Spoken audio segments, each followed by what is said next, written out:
Ini rasanya kalau hampa tak mau berlari, berbunyi macam tadi tu. Jadi ni bag daripada Travel Inspira. Hampa boleh simpan dalam ni ya. Sebab apa aku tak bunyi?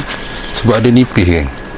Bila hampa simpan kunci atau barangan yang mengeluarkan bunyi macam duit shilling, kunci apa lagi, kebanyakan kunci lah dia simpan tu. Dia ni kain ni stretchable, jadi bila kita pakai kat badan kita, dia akan melekat.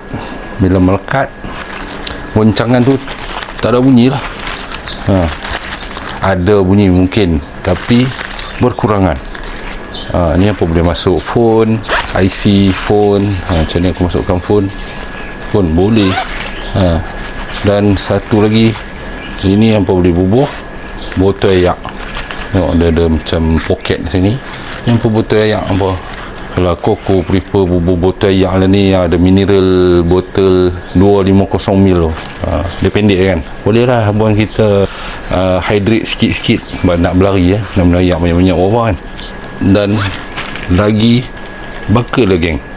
Kebanyakan bag running yang murmur, jika dibandingkan dengan hak ni, dia special sikit sebab dia punya buckle hamba tengok nipis mat, nipis, bermakna kita tak ada rasa benjolan dan bulky kat bahagian belakang kita.